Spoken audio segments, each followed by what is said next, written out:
Hello అండి, welcome to my channel. ఎంతో రుచికరమైన మంచి వంటకంతో మీ ముందుకైతే వచ్చేసాను. Egg curry without tomatoes. Egg curry వండామంటే తప్పకుండా టమాటాలు వేస్తూ ఉంటాం. ఈరోజు మన కర్రీలో అయితే ఏ టమాటాలు వాడకుండా మంచి గ్రేవీగా టేస్టీగా కుదిరేలా ఈ ఎగ్ కర్రీని ఎలా ప్రిపేర్ చేయాలనేది డీటెయిల్గా షేర్ చేసుకున్నాను. ఎక్కడ కూడా స్కిప్ చేయకుండా ఎండ్ వరకు అయితే చూసేయండి. కొత్తగా ఛానల్ని ఎవరైనా చూస్తున్నట్లయితే తప్పకుండా ఛానల్ని సబ్స్క్రైబ్ చేసుకోండి. ఈ వీడియోకి ఒక లైక్ చేయండి, ఛానల్ని ఫాలో అవుతుండండి. వీడియోని కంటిన్యూ చేద్దాం, ఎక్కడ కూడా స్కిప్ చేయవద్దు.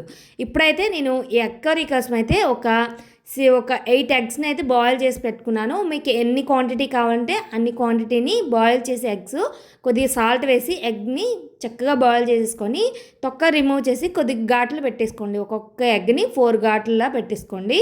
ఇప్పుడైతే స్టవ్ మీద కడాయిని పెట్టి కడాయిని బాగా హీట్ అయిన తర్వాత ఆయిల్ వేసుకొని ఆయిల్లో కొద్దిగా హీట్ అయిన వెంటనే ఎగ్స్ వేసేసుకోండి. ఇప్పుడు కట్ చేసుకున్నాం కదా, ఘాట్లు పెట్టేసుకున్నాం కదా, ఆ ఎగ్స్ని వేసేసుకోండి. మీకు ఎన్ని క్వాంటిటీ కావాలంటే ఎగ్స్ అన్ని క్వాంటిటీ ఎగ్స్ వేసేసుకోండి. నేనైతే ఒక 12 ఎగ్ల వరకు తీసుకున్నాను, బాయిల్ చేసుకున్నాను. చక్కగా బాయిల్ చేసుకుని ఘాట్లు పెట్టేసుకున్నవి ఈ కళాయిలో వేసేసుకొని చక్కగా మీడియం ఫ్లేమ్లో పెట్టుకొని మంచి రంగు వచ్చేంత వరకు వేయించేసుకోండి. ఇందులో అయితే మాత్రం కొద్దిగా ఒక 1/2 టీ స్పూన్ వరకు పసుపుని, 1/2 టీ స్పూన్ వరకు సాల్ట్ని వేసుకోండి. టేస్ట్ చాలా బాగుంటుంది. నచ్చితే దీంట్లో కారాన్ని కూడా వేసుకోవచ్చండి, చాలా బాగుంటుంది. ఇలా మంచిగా వేయించేసుకోవాలి. ఈ ఎగ్స్ అనేవి మంచి కలర్ఫుల్గా వచ్చేంత వరకు బాగా వేయించేసుకోవాలన్నమాట.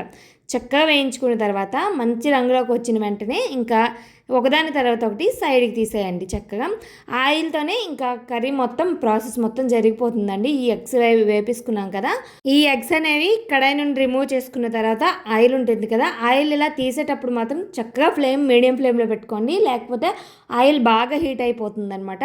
ఇంకా ఫ్లేమ్ని అడ్జస్ట్ చేసుకున్న తర్వాత చక్కగా అన్నీ అందులో చిన్న చిన్న ముక్కలుగా ఉంటాయి కదా, ఆ డస్ట్ అంతా క్లియర్ చేసేసుకొని దాంట్లో ఒక 10-15 జీడిపప్పులు వేసుకోండి. నచ్చితే వేసుకోండి, ఉంటేనే వేసుకోండి, లేకపోతే స్కిప్ చేసేయవచ్చు. దాంట్లో ఒక 1 టీ స్పూన్ వరకు జీలకర్రని వేసుకొని మంచిగా వేగిన తర్వాత ఒక 4 ఉల్లిపాయలని చిన్నగా తురుము వేసుకోండి, లేకపోతే గ్రేట్ చేసుకొనైనా వేసుకోండి. చిన్నగా గ్రేట్ చేసుకుని వేసుకోండి.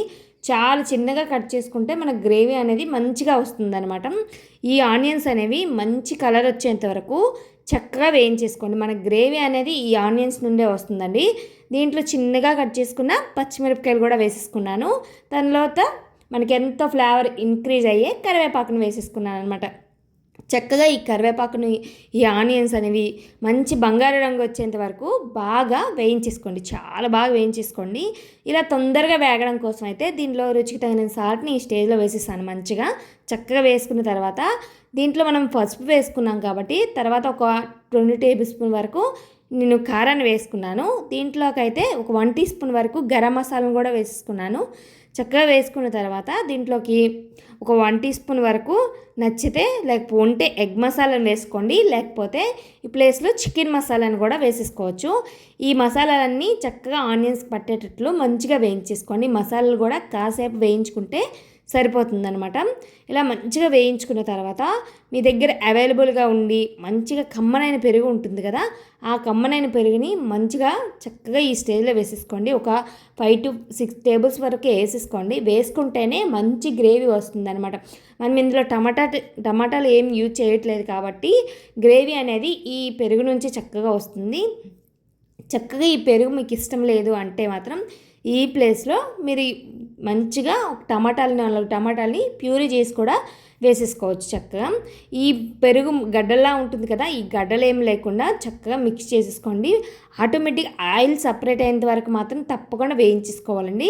వేయించుకున్న తర్వాతనే ఈ ఎగ్స్ని యాడ్ చేసుకోండి. మంచిగా ఇప్పుడు చూసారు కదా వీడియోలో ఎంత చక్కగా ఆయిల్ సపరేట్ అయింది.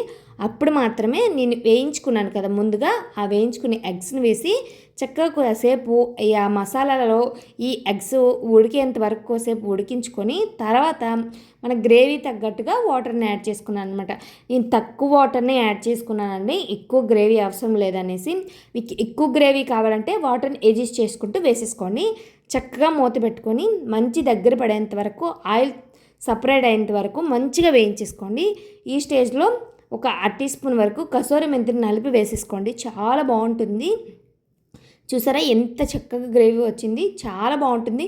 వేడి వేడి అన్నంలో తింటుంటే స్పైసీగా చాలా టేస్టీ అనిపిస్తుంది. దించాం కాన కొద్ది కొత్తిమీరతో గార్నిష్ చేసుకున్నామంటే ఎంతో రుచికరమైన egg curry without tomatoes ready అయిపోతుంది. ఓకేనా? నచ్చితే మాత్రం తప్పకుండా ఛానల్ని సబ్స్క్రైబ్ చేసుకోండి.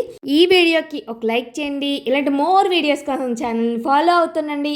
ఈ వీడియో నచ్చితే మీ ఫ్రెండ్స్కి రిలేటివ్స్కి షేర్ చేయడం మాత్రం మర్చిపోవద్దు. ఈ ఎగ్ కర్రీ ఇంకా చపాతీ, రోటీ, రైస్లోకి అయితే అదిరిపోతుంది. ట్రై చేయండి. మీకు ఎలా అనిపించిందో కామెంట్ చేయడం మాత్రం మర్చిపోవద్దు. చూసారా కదా ఎంత టేస్టీగా, ఎంత కలర్ఫుల్గా కనిపిస్తుంది. ఇంటి దగ్గర ఒకసారి అయితే ట్రై చేసేయండి. చాలా టేస్టీగా ఉంటుంది ఎగ్ కర్రీ. ఓకేనా? బాయ్.